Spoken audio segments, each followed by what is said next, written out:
Hey guys, thank you so much for tuning in to Premier Podcast. Today we're talking about diversification and what that looks like as a company and how do we do it. And that also goes into scaling as well. Welcome, Clayton. Welcome, Joe. How are you? Doing well today. How about yourself? I'm doing well. Thank you so much. Weather's nice. Weekend's been pretty interesting so far. Yesterday, 80 degrees. Today's high is 75 degrees. Pretty odd weather for October. Yeah. Odd conversation for a podcast. Why, we could have a weather podcast. Anyway, so let's get right into it. On a previous episode, we talked about scaling. I don't remember which episode it was, but scaling in general, how we scale as a company. And with scaling comes diversification, meaning that we don't just grow as a company and want to go to different locations, but in part of going to those different locations, we want to be able to be diversified. So we're not basically keeping all of our eggs in one basket. We are keeping our options open, but there's options we choose to look at and options we choose not to look at for one reason or another. That's our business decision. Other companies out there might have different ideas, but for us, we want to make sure that we want to do it the best. And to do it the best, we take a lot of time, a lot of preparation in making these type of moves, which I don't think is something that maybe a lot of people think about when it comes to scaling your company. We've started to dive into it a little bit more. I wouldn't say that we have fully, engulfed ourselves into this whole idea of multi-state. We've talked about it numerous times, and I know that we are about to get into multi-state. But wanted to ask you today, what does that look like for you as my business partner, as an owner of Premier? What does that look like for you as far as, let's start with locations, right? What type of locations do you feel would be good for our company, but also that you've found that trend with other competing companies that we know of? What areas do you think locationally would benefit us, and in which way? Well, being that we are in the Pacific Northwest, I would say we're going to continue that move eastward bound. That's going to be, as we've mentioned before, into Idaho. It's going to be into Montana. And then once we've got that scaled up, as we've discussed, we're talking about moving into 3 specific other states. That would be the great state of Texas. That would be Arizona and also Colorado. Great states for us to work in. We know other contractors, suppliers that we can work with, and our clients are in those active markets with many projects. So when you say East Coast, are you talking about, we're not really talking about going East Coast. We're more like mountain Midwest. Yeah, eastbound is what I meant. Okay, yeah, for sure. So we've talked about it a lot, obviously, as our leadership group team on the approach and what that approach looks like. And I know that you brought up a really good article to me through the Harvard Business Journal on scaling a company. And we'll get into that in a few minutes. I want to go through those bullet points that I read that you thought would be really good for the podcast and for the viewers and listeners out there to be able to write down and, gain something from. I thought they were very informative as well. Talking about different states, what is the reasoning behind Premier wanting to go to different states? If we're doing well here, which we are, we know that we're successful in the Pacific Northwest. That would consist of the 2 states we are currently in, Oregon and Washington. Is there a reason behind wanting to, push those boundaries when it comes to growth as a company? Well, yeah, we're not a stagnant company by any means. We continue. Yeah. We want to always be growing, always improving all of our processes we have in place. But part of what makes us move or want to move into other states is our clients. Our clients have asked us, and they continue to ask us, what other states do you work in? Where can we get you? And that goes back to our whole philosophy that we make it as easy for our clients to use our services as we can. And when we continue to make our clients look good, they're going to want us in every state they're possibly in. So that's part of that move. I got you. So the scaling aspect of it doesn't necessarily mean every time that we want to, as a company, we want to make the most money. We want to, do this or do that when it comes to profitability. But scaling has a lot to do with the partnerships and I'm not talking about, we obviously have a different episode on the partnerships with our suppliers, but partnerships within the multifamily industry, those could consist of property management companies and ownership groups. Which ones tend do you find are reaching out more? Are they the property management side, or is it the ownership group side? I would say it's probably more ownership groups, which is, as we'll talk more about that in a future episode, but working closely with ownership groups, we're very excited at the opportunities. It's a lot less, I want to do this, I'm hoping to do that. It's more a matter of we're going to do this because we own these assets and we know what we want. Yeah, for sure. We've seen a lot of other companies try to scale. I think that my personal opinion is they've scaled way too quick. They thought that it would be an easier process. I could see where definitely that would come in. There was a point, I think, where I believed that it was an easy process. I thought if you make money, if you are successful, you just go to a different state with the money that you've made, the profits that you made, and you kind of start the same thing again. And I was mistaken. Obviously, I learned that is not how you do it. One of the things that we have started to focus on as a company on the leadership group side is what does it take to scale? And again, we will get into the Harvard Business Journal on the 6 steps. But what are some of the steps that you've seen that we've taken already that doesn't give too much secret sauce, but at the same time, we are transparent as a company and on this podcast? I want the viewers and listeners out there to know what we are starting to do to implement that when it comes to, let's say, policies, procedures, for instance.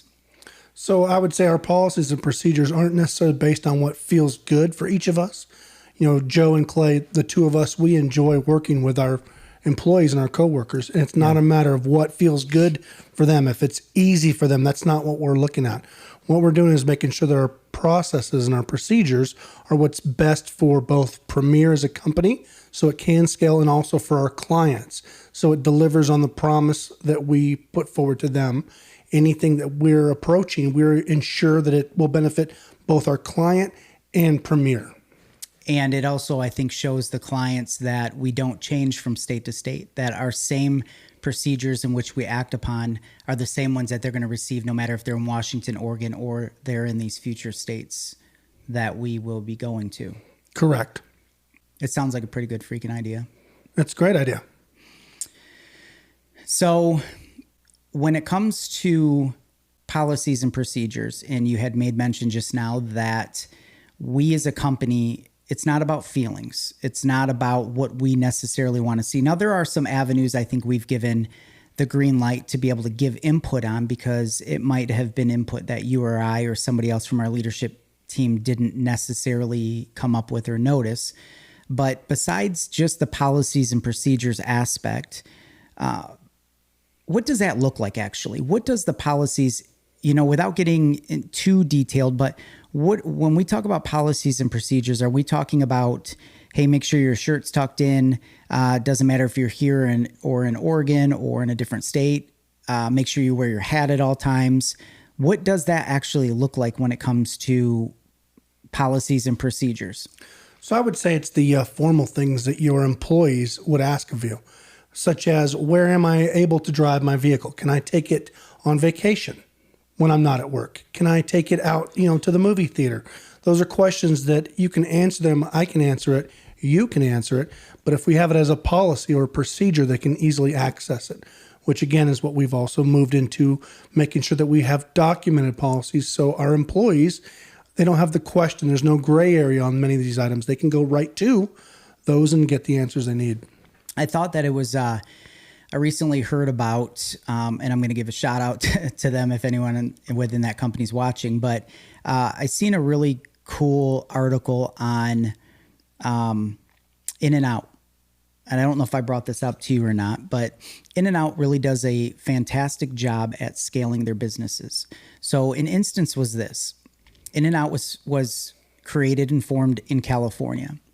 And they have started to, after all of these years, I don't remember how many years it's been that they've been in California. Sorry, my nose keeps itching. I don't know how long they've actually been in California. I don't have that information, but they recently went to Texas, and I thought it was really creative how they did it. So they wanted to open up a place in Texas, and to do it, they basically brought an entire team from California to Texas. And I started thinking about us as a company, and I thought, wow, actually, we've been thinking about that and how to actually do it and scale in that way. But to see it actually come to fruition from a different company really set the tone for the excitement of us scaling our company and going to different states. So what they do is they hire, they bring in a hiring manager and whatnot, and they bring in a team, 5-7 people from an area location that's doing well or successful in California, and they fly that entire team out to, which in this case it was Texas, for 3 weeks. So the entire 3-week process and timing or time frame is they train those new hires on exactly what they do at their location in California. Everything's the same, from the procedures to the prep stations to how you talk at a cash register to how you greet employees, or not employees, but how you greet customers. And one of the key elements in this particular article that was pointed out was somebody, went there. Their daughter really wanted to go to this In-N-Out. They lived in Texas. The father didn't really want to go, but he ended up saying, okay, I'll do it. Well, when they got there, they realized that the line was like a mile long. And, out the door, around the building. And we see that kind of here with some of our, companies that we have that are fast food, that are very popular, that are new to the area. And so I visualized it, and I could picture what that would actually look like. And so the father says to the daughter, listen, this line is so long. You really want this? Dad, please, I really want this. And so they end up standing in line, and he was going to go through the process. But what stood out to him was how fast they were able to get the customers through the line, get their meal, same delicious meal that they got, and they were satisfied, and he was just amazed. So how the article came about was he actually wrote it, and it was a manager explaining to him the processes and the procedures in which they follow in California and brought to Texas. So I thought that was a really good example as to, you bring your leaders from a certain location or area, you transplant them for a few weeks to a new location, and you train them up. You train them up right. And that crew does not leave until they are confident that the leadership now team that's in Texas could actually run the show. So they really mimicked every single element that there was in California to now their Texas location, and it's booming. And I think they're opening, I heard that they're opening, or read that they're opening more locations because this one did so well. That was a long-winded explanation as to us as a company. One of the things that we are looking at, and we did talk about this before I read this article, but it definitely made me feel like our alignment and values is correct, is making sure, what are we going to do when we decide, I think our first state, could be Idaho, could be Montana. I'm not quite sure yet. We're not even really sure yet. But would we follow the same procedure to a sense? We would, very similar. We would take our team here, the successful leadership team we have, we would fly them there, put them up, and we would meet with our clients. We'd also meet with our new hires or subcontractors. We would set forth all the procedures we currently have, and we would mimic what we're currently doing that works very well for us. Yeah, I couldn't agree more. I think it's something that also when ownership groups or property management companies see this type of activity, they see that we're invested as much as they are wanting us there. And I think that's probably a key point to make, is it's just as important, again, for the clients to see that we're invested as we see that they're invested in wanting to bring us there and give us work. Obviously, you have to go to a different state. We're not just going to throw a rod out and hopefully catch a fish. We got to have something set up in place that we can start, retaining business right away to be able to offset and to afford the people that we are going to hire and put into place there. And what we'll do is we'll take our existing clientele, as we always have. We'll reach out to them, ask for the local points of contact. If it's not the point of contact we already deal with, we'll set those meetings up with them. And through third-party, recommendation, being their counterparts, that's where we'll have access to new projects. We'll be able to develop the same relationships, or very similar, that we have here locally. Yeah. And we'll just mimic that, just as you said, for In-N-Out Burger. We'll do the same thing with our new locations in other states. Yeah. So I think for viewers, listeners out there who are looking to scale, it doesn't have to be a construction company. It could be any company, right? Is making sure that one, that it's an area that wants or needs what you have to offer.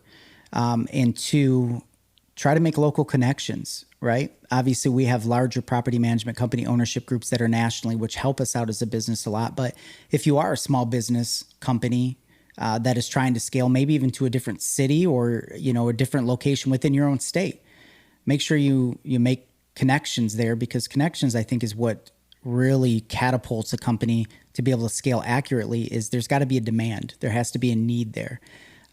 And I've seen, and you have seen, a lot of companies that have tried to scale, a lot of restaurants that have tried to scale, and unfortunately they didn't last too long. Why? Because I believe, my opinion is they chose an area or a location that wasn't either ready for them or didn't need them, or they didn't plan accurately when it came to budgeting or what it's actually take to scale.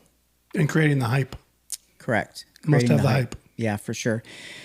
So getting into this Harvard Business School journal that you sent me earlier today, I was able to read through it, and I know you did too, and it had some really good key points that I wanted to bring up to you and to our viewers, audience members out there, listeners, that we all could take and write down. Again, I don't think it has to deal necessarily with construction aspect, which we did talk about on this podcast. We'll talk about renovations, construction, and everything else. And this is part of that everything else, I think. So reading through the article, I wanted to bring up, some of the key points that they had mentioned in the article. And one of them was, what is a scaling plan?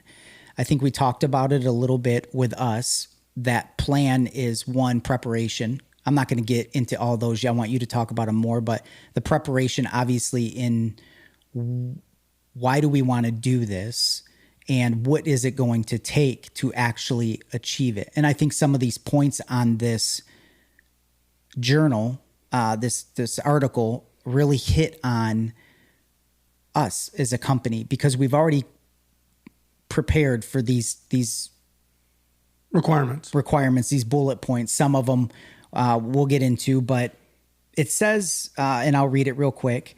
There are 6S framework, and the 6S framework, or rather the 6 areas founders should focus on when building their venture. This is more talking about somebody who has a venture in place. They want to scale their company, want to go to different locations. I could definitely picture like a retail establishment or something like that.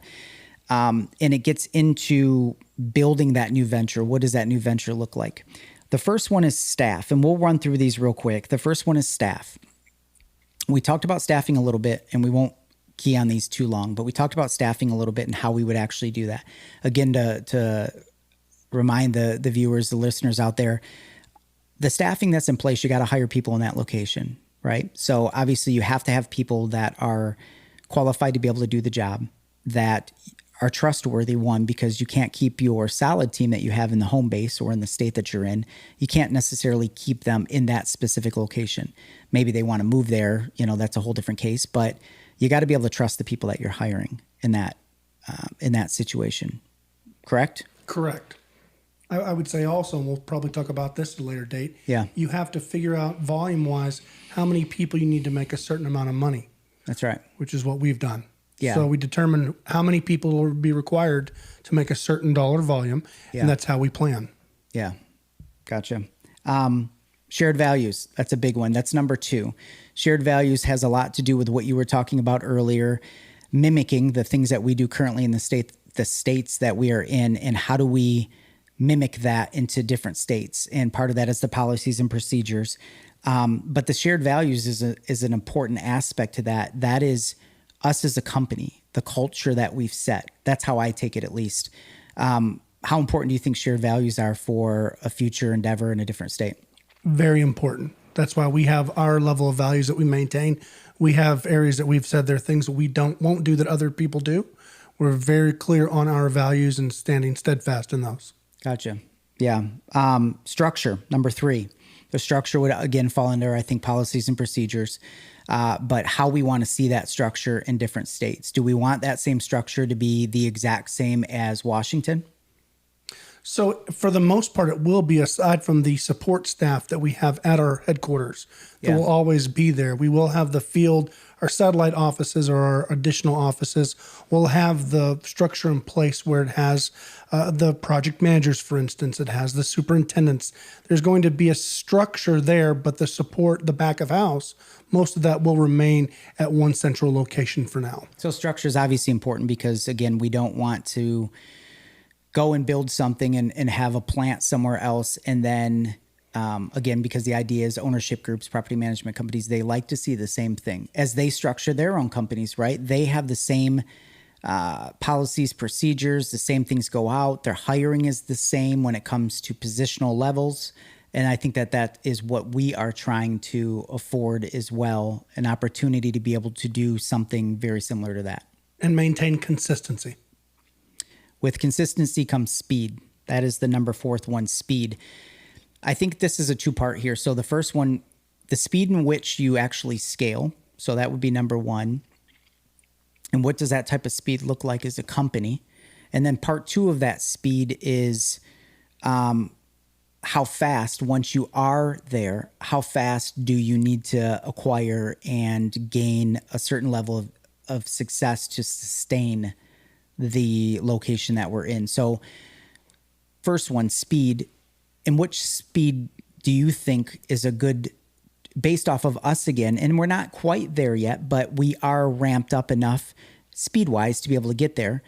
What do you think is an adequate time for speed when it comes to a company wanting to scale and go to a different location?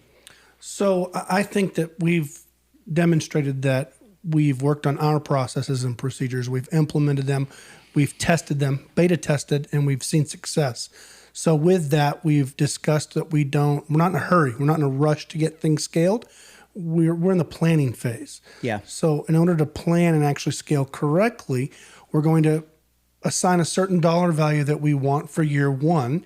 And for us, not necessarily the same scaling that you might want to do, but we like a plan where we're modest in our first year, we double it the second year, and then the third year, we can double that second year. That's sustainable, as we've discussed, for probably 3 years straight. Fourth year, not sustainable at a doubling down. So with the speed in which we do things, that would, to me, would be more the second statement, which is fine, on how do we sustain and stay there.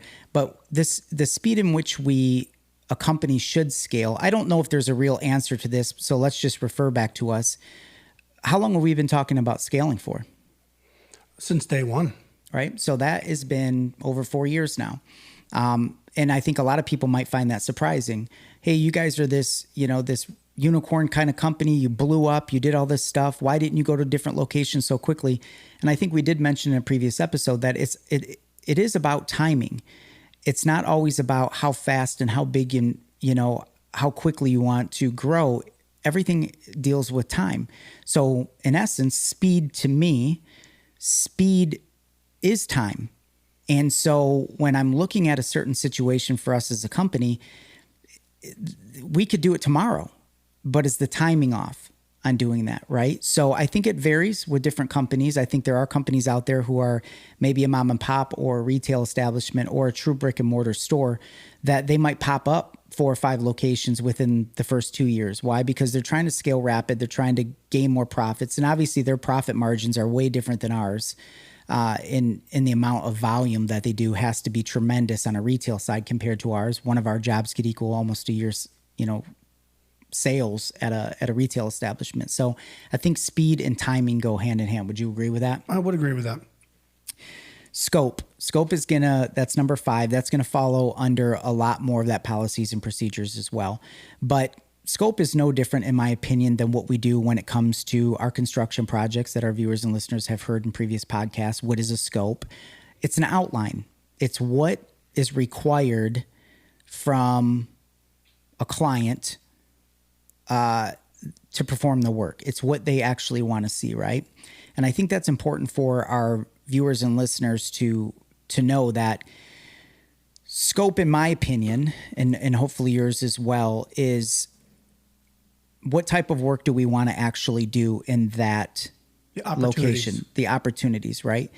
That will go into our part 2 of this series, and that part 2 will be diversification. And that is what our clients are looking for, and then what is the market calling for. I don't necessarily want to run an entire episode on both of these subjects. I want to do a part 2 with you on that one, which will probably be right after this. But scope's important. It's important for us as a company to identify the needs and the wants of what our clients and what that area or location would ask of us. You got anything else to add on that? Not for the scope, other than we identify the opportunities. We know what the market, what it needs, especially multifamily. We're able to determine in our area what it needs, what it might need in Colorado, what it might need in Texas, knowing what the available manpower is there that might already oversaturate that particular, what you might have hoped was an opportunity. So able to read the market so we can accurately chase the correct work. I think that it's important. It's not on these bullet points, these 7 bullet points here, but what is important is knowing that what we currently do in the Pacific Northwest, we always know that we are very fortunate here in Washington State because we kind of found ourselves in this bubble during the pandemic. After the pandemic lifted, people were willing to spend money where in other locations throughout the United States, they were a little bit more hesitant. So I think it is important to understand and know the locations that Premier chooses to go to. It's been well thought out process. It hasn't been something like, hey, this could be a good idea because I have a family member who lives there, or so-and-so's there. We've really thought it out based off of the market. Again, who is currently doing work there, not just competitors, but who is doing work there as far as clients go. And then also it's important to note that these states aren't necessarily going to do it like they do in Washington. So it's really understanding each state has different requirements. That could be licensing. We can get into that later and whatever. But they actually, I think, demographically, there's so many changes in different states on how people operate that you have to become very quickly acclimated to that. Because if you bring the Washington attitude of XYZ, X amount of units, X amount of construction projects, all this money, and you bring that type of attitude forth to a different state, it won't be perceived very well. And we've actually been told that. Be cautious about going to different states and try not to bring the same energy, but don't try to bring the same special sauce that you might have in Washington to this state because it's not going to be received as well. So what are your thoughts on that? Yeah, I agree. I think we have to maintain an open mind, being prepared for clients to give us feedback, which is one thing we're really good at, is listening to them, asking for their coaching of us and what will be successful in their region. We'll continue to do that. Good. Yeah, I believe it for sure. Or I think I said 7, but there's 6. And then the last one is Series X, what is Series X? That's financing. That's making sure you've got money in place, financial planning for you bring on this staff to know that you have the funds to pay for them, to be able to finance your projects correctly and keep your doors open. And one of the things I think we've done very well as a company is how do we plan that, right? Making sure that there is funds set aside to be able to scale accurately and that we're not just scrambling trying to get to a different place because it's the thing to do. That's never been our motto, the thing to do. Our motto has always been, we're going to stay in our lane. We're going to keep our blinders on. We're not going to look left or right. We're going to look straight forward. And if it works for us and if it makes us better as a company and it's the right move overall, because it isn't always our decision, correct? Correct. We have an entire team that helps give their input and insight on how do we do it and what we're doing. And that falls in the back side of our company as well, the back end of our company, with the accounting side and the financial side of it. We have a lot of big dreams as a company, but sometimes those big dreams get shot down because it's not the right timing. So I think we talked about it. I think we talked about what we do as a company, how we scale. Is there anything you want to add to this part 1 series of scaling that you'd like the audience members to know? Or you think you're good? Oh, I think it's really important that when you talk and plan about scaling, you have to be committed. And as we talk about planning anything, you have to write it down. You have to write down your goals. You also have to put dates so they're deliverable. Yeah. So rather than just dream big, you're planning big. And we talked about that in previous episodes as well. And we'll keep repeating that obviously throughout this podcast series. Every one that we do, we plan. And to plan, like you just said, we have to write down.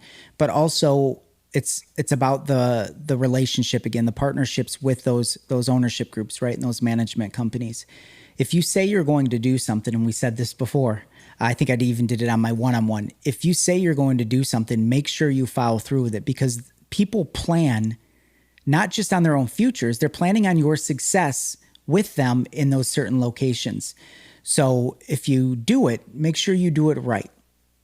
Make sure that you plan according. Make sure you set up these 6, and we'll have those in listed, on the site for you guys to, if you want to look it up at the Business Journal, Harvard Business Journal, you guys be able to look it up.